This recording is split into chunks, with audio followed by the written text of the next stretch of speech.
My meatloaf was cooling on my plate when Lauren dropped the bombshell. 23 years of marriage, and she chose a Tuesday night dinner to detonate our lives. I want an open relationship, she announced, cutting her asparagus with surgical precision, with Gregory Langston from the firm. Accept it or get out. I set down my fork and studied my wife's face. The same high cheekbones that had caught my eye in college, now hardened by years of corporate law and a quiet contempt. Her blonde hair was pulled back into the severe bun she wore to intimidate opposing counsel. Tonight, apparently, I was the opposition. An open relationship, I repeated, tasting the words like sour milk. Lauren ignored me. I have given this a lot of thought. We can maintain our domestic arrangement while pursuing other interests. It is very civilized. Civilized. That was Lauren's favorite word for anything that benefited her while harming someone else. She had used it when she accepted the promotion that required 60-hour weeks.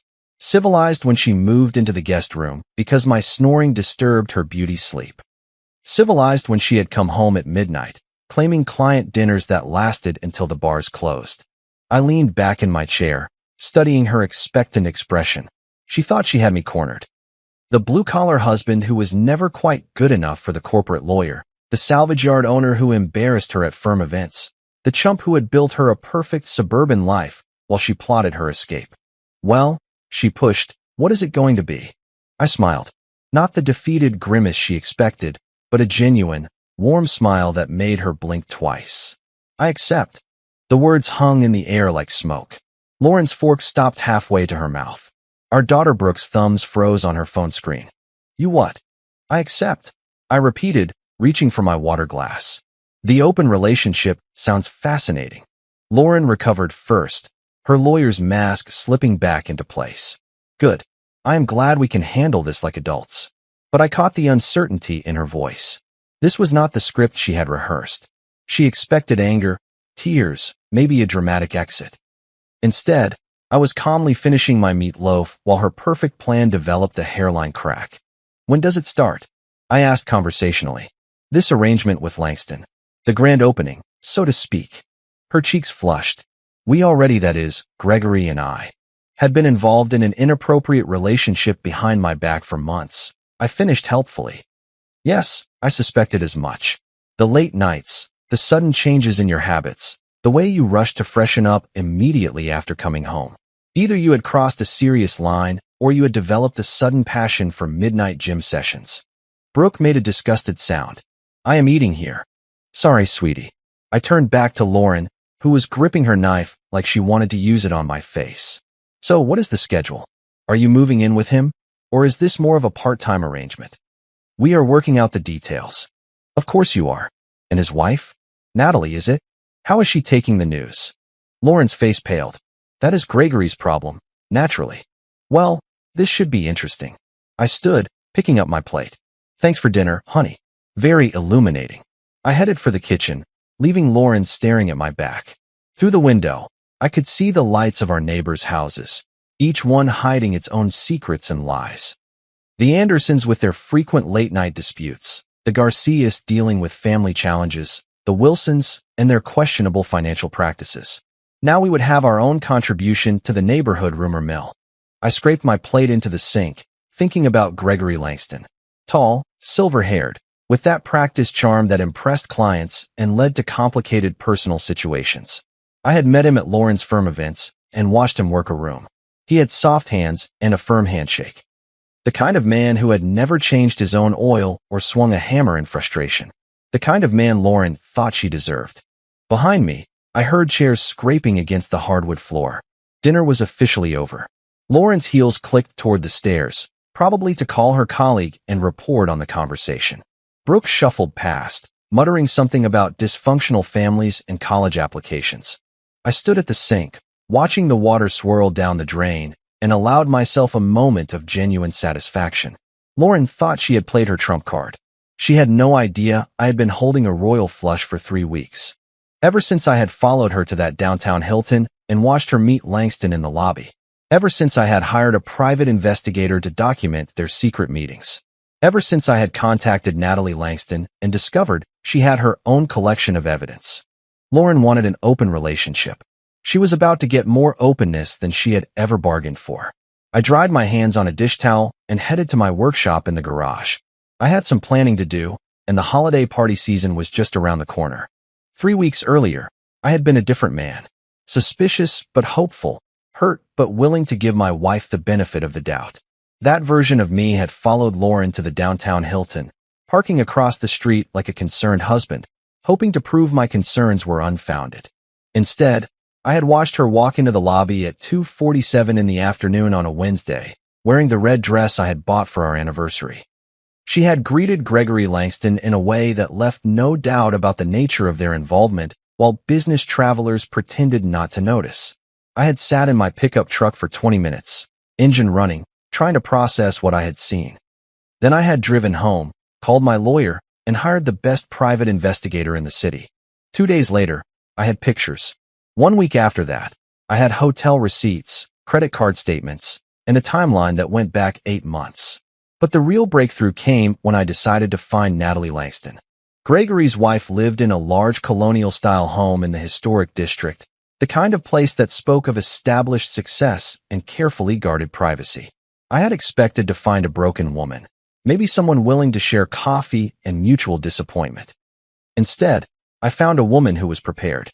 "You are Lauren's husband," Natalie said, opening the door. She was shorter than I had imagined, maybe 5'3" in her stocking feet, with auburn hair and eyes like green glass. "I was wondering when you would show up." We met at the Anchor, a quiet dive bar on the edge of town where neither of our spouses would ever think to look. Natalie arrived first, settling into a corner booth and sipping a martini. "So," she said after I had ordered a beer, "how long have you known?" 3 weeks. 6 months, she smiled, and it was not a pleasant one. "Gregory thinks he is so clever, but he has always been predictable. Same pattern every time. A younger colleague, expensive hotels, promises he never intends to keep. Every time. Oh, honey, your wife is not his first complicated situation. She is just the latest in a long line of ambitious lawyers who thought getting involved with a senior partner would advance their career." Natalie took a sip of her martini, studying me over the rim. "The question is, what are we going to do about it?"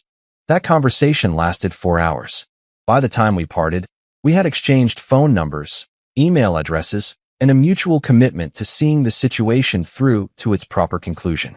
Natalie, it turned out, was a forensic accountant with a talent for finding hidden assets and buried secrets. She had been documenting Gregory's situations for years, building a case that would leave him facing serious professional and financial consequences. She just needed the right moment to act. I was that moment. "The Christmas party," she had said, shaking my hand in the parking lot. "Gregory always brings Lauren as his date, thinking I am too dignified to make a scene. This year will be different." Now, standing in my garage workshop, I reviewed the evidence we had accumulated. Photos of Lauren and Gregory entering and leaving hotels, credit card receipts for dinners and gifts, email exchanges and messages that clearly violated multiple company policies. But the crown jewel was the recording. Natalie had placed a simple voice-activated device in Gregory's home office. The previous week, it had captured a conversation between Gregory and Lauren that would change everything. "The partners are announcing promotions next month," Gregory's voice said, tinny but clear through my laptop speakers. "I can guarantee you will be on the list, but we need to be discreet until then." "How discreet?" Lauren had asked. "Discreet in public, less so in private. Once you make partner, we can be more open about our arrangement." "And your wife?" "Natalie is not a problem. She knows her place." I had listened to that recording a dozen times, memorizing every smug intonation. Natalie was right. Gregory was predictable.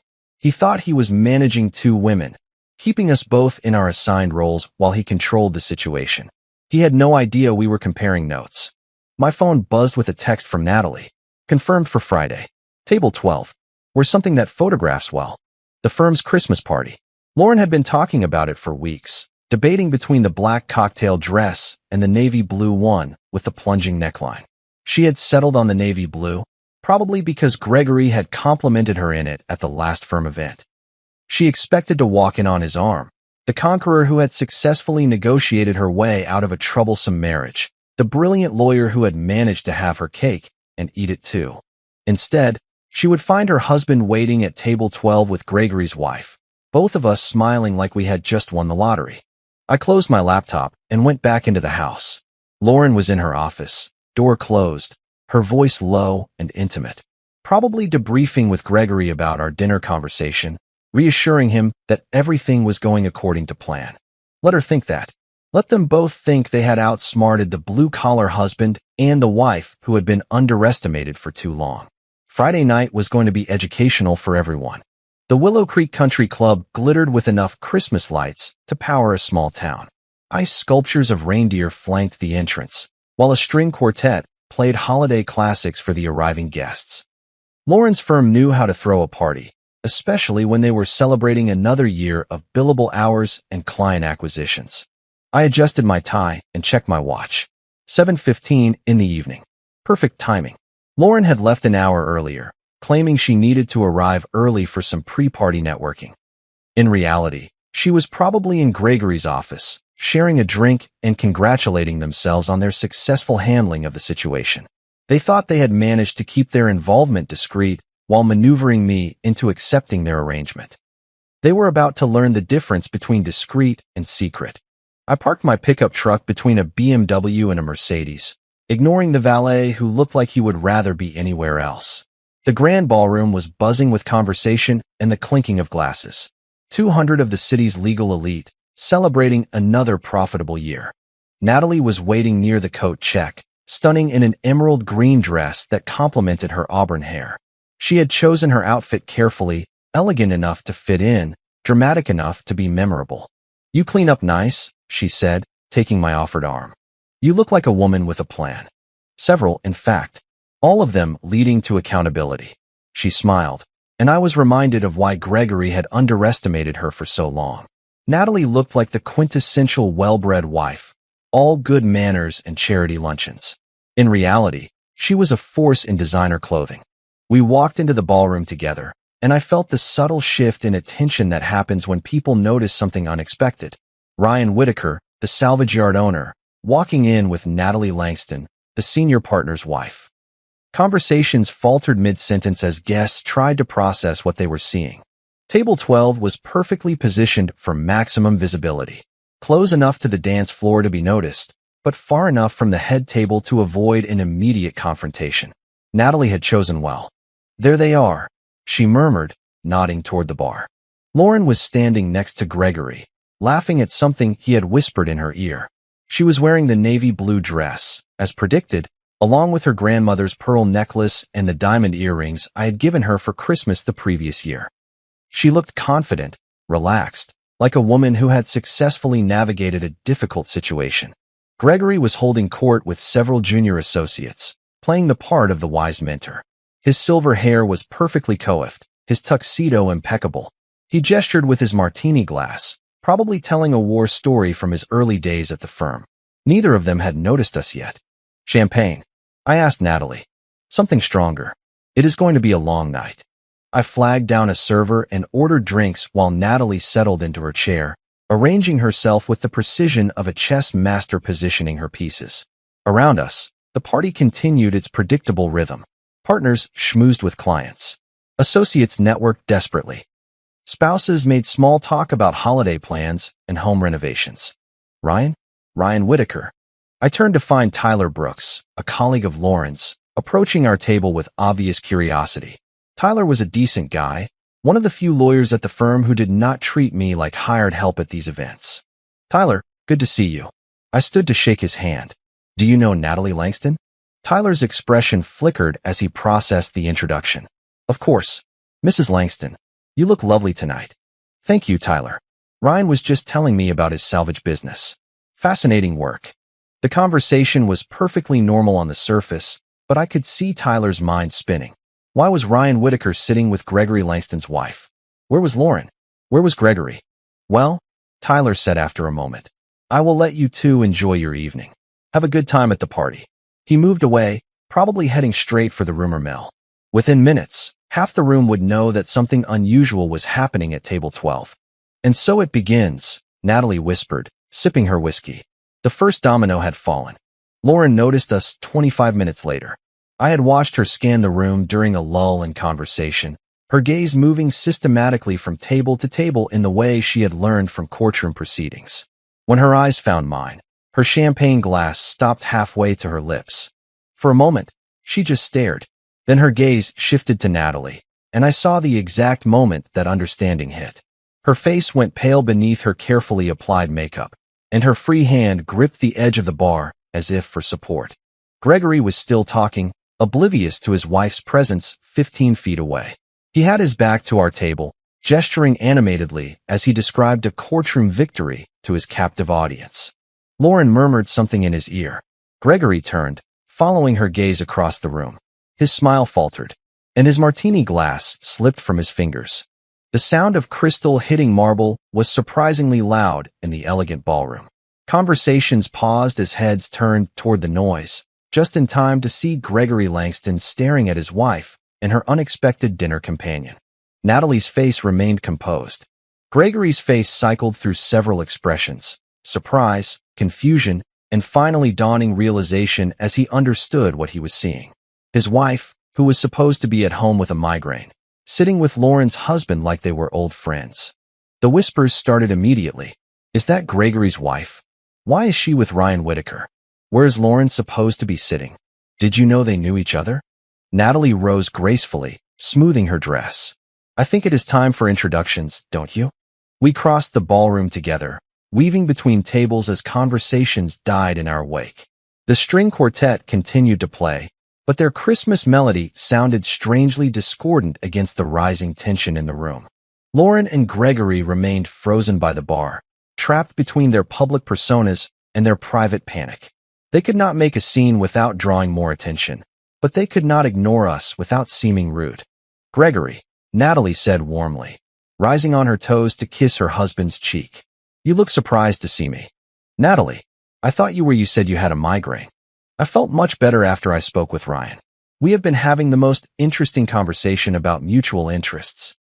Lauren found her voice. Ryan, what are you doing here? Attending my wife's company Christmas party with my date. I smiled at Natalie. You remember Natalie, don't you? Gregory's wife. The silence stretched taut around us. I could feel the attention of 200 guests, all pretending to mind their own business, all straining to hear every word. Gregory cleared his throat. Perhaps we should find a more private place to. Oh, I think it is private enough right here, Natalie interrupted. After all, we are all friends here, are we not? Just two couples enjoying a lovely evening out. She emphasized the word couples just enough to make her meaning clear. Lauren's champagne glass began to tremble in her hand. In fact, I said, I was hoping to get some advice from Gregory about workplace relationships, professional boundaries, that sort of thing. Gregory's face turned a shade of gray. I do not think this is the appropriate venue. Really? Because Lauren was just telling me how the firm encourages open communication, transparency, bringing things into the light. The champagne glass slipped from Lauren's fingers. It shattered against the marble floor, the second time in 5 minutes, sending shards skittering across the polished surface. Champagne splashed onto Lauren's navy blue dress, leaving dark stains. The conversations around us stopped completely. Oh dear, Natalie said, her voice carrying clearly in the sudden silence. How clumsy. Not to worry. Some stains eventually come out. Others are permanent. Lauren stared at her ruined dress, then looked up at the sea of faces watching our little drama unfold. Her carefully constructed image was cracking, revealing the panic underneath. I need some air, she whispered. Excellent idea, I agreed. Gregory, why don't you help her? Natalie and I will hold down the fort. Gregory looked like he wanted to argue, but with half the firm watching, he had no choice. He took Lauren's arm and steered her toward the terrace doors, leaving Natalie and me standing by the bar, surrounded by broken glass and fascinated witnesses. Well, Natalie said, signaling the bartender. That went better than expected. The murmurs resumed with renewed intensity, spreading through the ballroom like a wildfire. By morning, everyone in the city's legal community would know that something dramatic had happened at the Christmas party. They just would not know what, yet. Monday morning arrived with the subtlety of a sledgehammer. I was in my office at the salvage yard, reviewing inventory reports, when my phone started vibrating with calls from Lauren's colleagues. Word had spread quickly through the legal community. Something had happened at the Christmas party, and everyone wanted details. I let them all go to voicemail. At 9:47 in the morning, my lawyer called with the news I had been waiting for. The package was delivered this morning, he said. Human Resources received it first. Your friend was very thorough. Natalie had spent the weekend assembling what she called the evidence portfolio, a comprehensive collection of documents proving Gregory and Lauren's involvement, complete with dates, locations, and clear company policy violations. Hotel receipts paid with corporate credit cards. Email exchanges using company servers. Messages sent during billable hours. Most damning of all was the recording from Gregory's office, where he explicitly linked a promotion to their continued involvement. That alone was enough to create serious liability for the firm. How long until they are called in? I asked. I would say before lunch. Human Resources does not mess around with this kind of situation. I hung up and went back to my paperwork, but concentration was impossible. Every few minutes, I found myself checking the clock, imagining the scene unfolding at Lauren's office. The phone call summoning her to Human Resources. The walk down the hallway past colleagues who had heard the rumors but did not know the details. The conference room where her career would officially end. At 11:23 in the morning, Lauren called. You set this up, she said, without preamble. You and that woman, Natalie. Good morning to you too, honey. How is work? Do not play innocent. I know you are behind this. You and Natalie. I leaned back in my chair, savoring the panic in her voice. Behind what?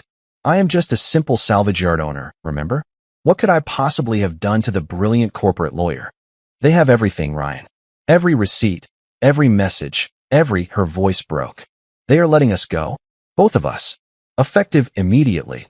My goodness, that is terrible. Perhaps you should have reviewed the employee handbook more carefully. I seem to recall something about professional conduct and conflicts of interest. This is payback. You could not handle the situation, so you decided to destroy my career. Handle the situation?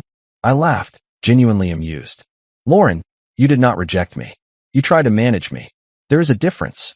Silence on the line. Then, what do you want? Want? I do not want anything. I already have everything I need. The money, the house. I will give you whatever you want. You will give me what my lawyer negotiates in the divorce settlement, which, given your current employment status, should be quite favorable. Another long silence. When Lauren spoke again, her voice was smaller, more desperate. Ryan, please. We can fix this. We can go to therapy, figure out how to save the marriage. Save the marriage? The one you undermined when you decided to get involved with Gregory Langston in hotel rooms paid for with company money. It did not mean anything. It was just what? Just a way to advance your career? Just something on the side while your husband worked 60-hour weeks to pay the mortgage? Just a temporary arrangement until you figured out how to trade up? It was not like that. No? Then explain it to me. Help me understand how a woman asks her husband for an open relationship when she has already been involved with her colleague for 8 months. No answer. That is what I thought. I continued.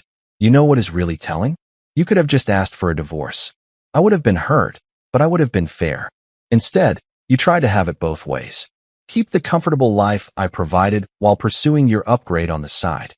I never wanted it to go this far. But it did go this far. And now there are consequences. I ended the call and went back to my paperwork. But the phone rang again almost immediately. This time, it was Natalie.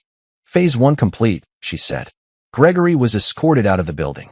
They have frozen his access to company accounts and suspended his partnership pending a full investigation. How is he taking it? About as you would expect. He tried to blame Lauren. Said she pursued him and he was just mentoring her. Very gallant. The other partners are furious. Gregory was supposed to bring in 3 major clients this quarter. Now they have to explain to those clients why their lead counsel is under investigation for ethical violations. Natalie sounded almost relieved, like someone who had just completed a particularly satisfying task. I guess in her world of forensic accounting and careful documentation, our situation was just another problem to be systematically addressed. What is phase 2? I asked. The social component. Gregory thinks his reputation in the legal community will survive this. He is wrong. That afternoon, I drove to the country club where Gregory played golf every Wednesday. I did not have a membership. That required a level of social standing I had never achieved. but I knew the parking lot well enough. Lauren had dragged me to enough charity events and networking dinners there over the years. Gregory's silver BMW was parked in its usual spot near the clubhouse entrance. I parked next to it and waited. He emerged from the building 20 minutes later, still wearing his golf clothes, but moving with the defeated posture of a man whose world had collapsed overnight. When he saw me leaning against his car, he stopped short. "Ryan." "Gregory, how was your round? What do you want?" "Just wanted to see how you were holding up. I heard you had a rough morning." His face flushed red. "You think you are clever, don't you? You and Natalie, playing your little games." "Games? I thought we were all being civilized." "Is that not the word Lauren used? A civilized arrangement. You do not understand the situation. Lauren and you are unemployed. That is the situation." Gregory took a step closer, and for a moment I thought he might try to take a swing. He was taller than me, but soft from years of desk work and client lunches. I had spent 25 years hauling scrap metal and rebuilding engines. The physical confrontation would have been brief and one-sided. Instead, he seemed to deflate. "This is not over." "You are right," I agreed. "It is not. See, the thing about consequences is they have a tendency to ripple outward. Your former clients are going to need new representation. Your colleagues are going to distance themselves from the scandal. Your country club membership is probably going to face some scrutiny when the story hits the legal journals." His face paled. "You would not." "I would not what? Tell the truth about what happened? Share the evidence with interested parties?" "Gregory, everything we have done has been completely legal and above board. We are just being transparent. Open. Is that not what you and Lauren wanted?" I got back in my pickup and rolled down the window. "Give my regards to Natalie when you get home. I am sure she is planning a very direct conversation." As I drove away, I could see Gregory in my rearview mirror, standing alone in the parking lot with his golf clubs and his shattered circumstances. The ripple effects were already beginning. Weeks later, I sat in my lawyer's office, watching Lauren sign the divorce papers with a trembling hand. She had lost weight since the Christmas party, her face gaunt, her designer clothes hanging loosely on her frame. The confident lawyer who had demanded an open relationship had been replaced by a woman facing significant challenges. "The settlement is quite generous, considering the circumstances," my lawyer observed. "Mrs. Whitaker retains her personal effects and her car. Mr. Whitaker retains the house, the business, and all joint assets." Lauren's lawyer, a public defender she had been forced to hire after her legal network distanced itself, looked uncomfortable with the arrangement. But with Lauren unemployed and facing potential issues from her former firm, she had no leverage to negotiate for better terms.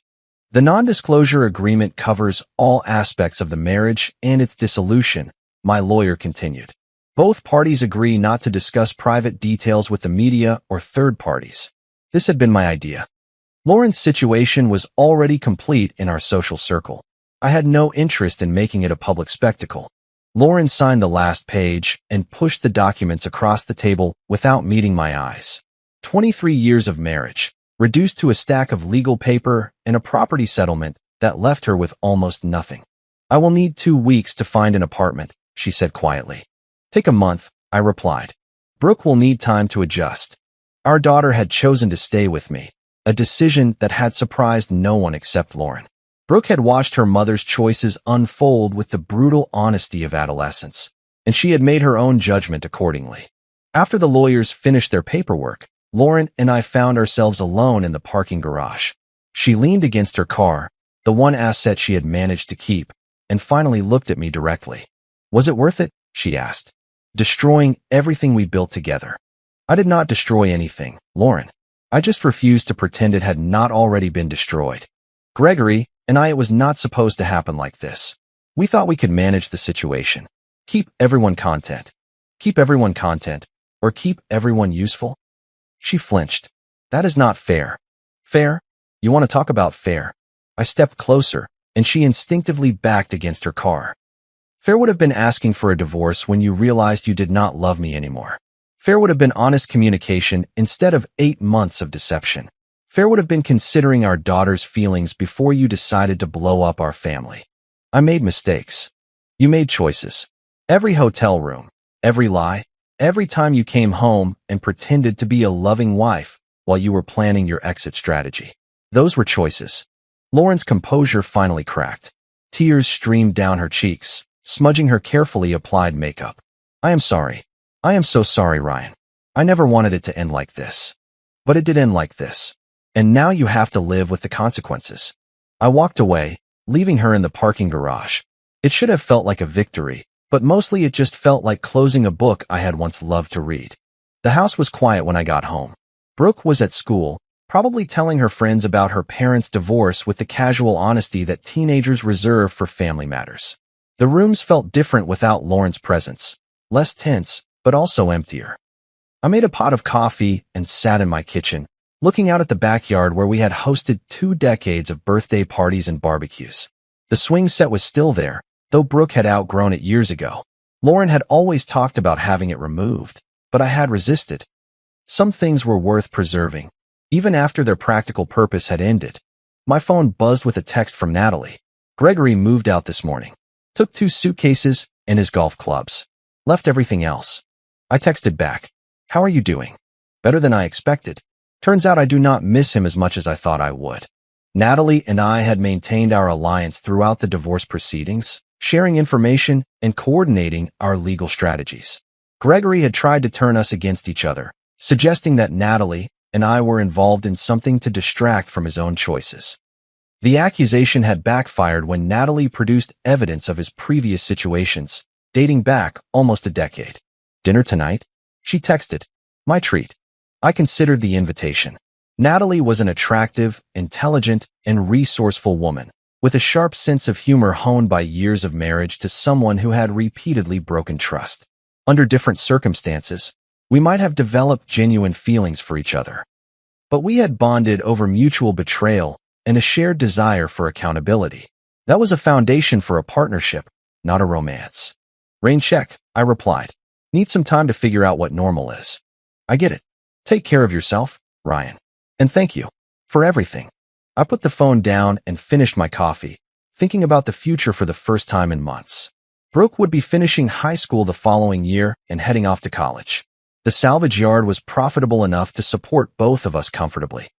I was 45 years old, financially stable, and finally free from a marriage that had been crumbling, piece by piece, for years. Lauren had wanted an open relationship. Instead, she had opened the door to a new life. Mine. That evening, Brooke came home from school with the news that the rumor mill had finally caught up with reality. Everyone is talking about Mom and Mr. Langston, she said, dropping her backpack by the front door. Sarah Martinez said her mom heard they both lost their jobs because of an inappropriate relationship at work. What did you tell her? That it was none of her business. Brooke studied my face. Are you okay with people knowing? The truth was always going to come out, sweetie. Better that it comes out accurately. She nodded, accepting this with the pragmatism she had inherited from both her parents. Dad, I am glad you did not let her get away with it. Get away with what? Treating you like you were not important, like you did not matter. Brooke's voice carried an edge of anger that uncomfortably reminded me of Lauren. She thought she was so smart, playing games and making plans. But you were smarter.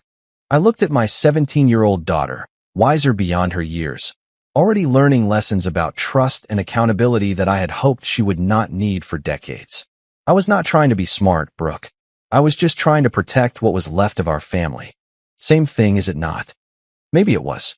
Maybe survival and clear thinking were the same skill, applied to different circumstances. Lauren had been smart enough to advance her career and manipulate her personal relationships, but not wise enough to consider the long-term consequences. Gregory had been clever enough to pursue multiple situations, but not shrewd enough to choose his paths carefully. Natalie and I had simply been smart enough to compare notes. 3 months later, I heard through mutual acquaintances that Lauren had found a job at a small firm in another city, handling routine legal matters for a fraction of her previous salary. Gregory had opened a solo practice, specializing in personal injury cases and struggling to rebuild his reputation. They were no longer together.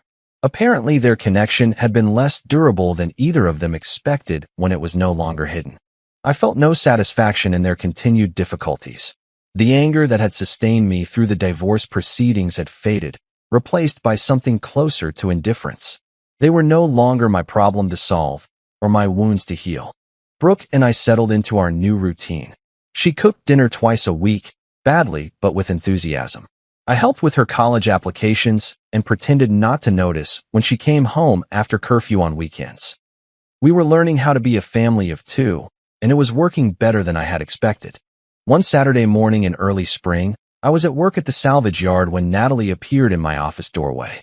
She looked different, lighter somehow, as if she had been carrying a weight that had finally been lifted. "I wanted to say goodbye," she said. "I am moving to Seattle. My sister has a consulting firm there, and she offered me a partnership." "That is great news. You deserve a fresh start." "So do you." She hesitated. "Ryan, what we did, it was necessary. But it is not who I want to be long term." "I understand." "Do you?" "Because I am not sure I do." Natalie sat down across from my desk, choosing her words carefully. We were both hurt, and we responded. It felt right in the moment. "But now you want to be someone who builds things instead of tearing them down." "Exactly." She smiled. "You were always perceptive." We talked for another hour, about new beginnings and second chances, about the difference between justice and revenge, about the cost of carrying anger for too long.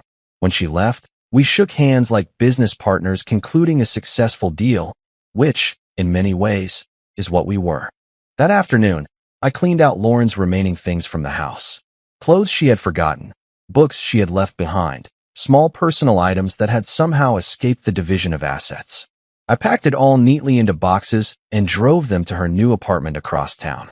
She answered the door wearing jeans and a faded sweatshirt, her hair pulled back in a simple ponytail. Without the armor of professional clothes and perfect makeup, she looked younger and more vulnerable. "Brought you your things," I said, setting the boxes just inside her door. "Thank you. That is thoughtful." Her apartment was small but clean, furnished with pieces from discount stores and garage sales, a far cry from the suburban home we had shared. But it looked like a place where someone might actually live, instead of just exist. "How are you?" I asked. "Better than I expected. The work is not challenging, but it pays the bills. And I am sleeping better than I have in years." "Good. That is good." We stood in her doorway, two people who had once shared everything and who now had nothing left to say. "Ryan, I really am sorry. For all of it." "I know you are. Do you think someday we could be friends? For Brooke's sake." I considered the question honestly. "Maybe. Someday. When the scar tissue is thicker." She nodded, understanding. "Take care of yourself." "You too." I drove home through the suburban streets where we had built our life together, past the houses of neighbors who had watched our situation unfold with fascination and judgment. Some of them waved. Others pretended not to see me. It did not matter anymore. Brooke was waiting when I got home, an acceptance letter from the state university in her hand and a smile on her face that reminded me why some battles are worth fighting. "I got in, Dad. Full scholarship." I hugged her tight, thinking about the future she would build for herself, about the mistakes she would avoid because she had watched her parents make them first. Lauren had wanted an open relationship. Instead, she had given us all the gift of truth. Messy, painful, but ultimately liberating. Sometimes the best response is simply refusing to carry someone else's deception any longer. Sometimes the best response is building something better from the wreckage they left behind. Sometimes the best response is living well. Comment. This story really got me thinking about how much self-respect matters in every relationship. I believe we all have the right to set clear boundaries and protect our own peace. Taking responsibility for our healing is one of the bravest things we can ever do. Being kind to ourselves after pain is what truly helps us move forward. I've learned that responding with dignity is always more powerful than reacting out of hurt. You deserve relationships built on honesty and real respect. Choosing peace over endless drama can change your life in beautiful ways. No matter what you've been through, you still hold the power to create something better. I hope this makes you pause and reflect on what you truly want in your own life. Thank you for watching with me today. If you like the stories, don't forget to leave a comment and support the channel by subscribing. See you in the upcoming stories.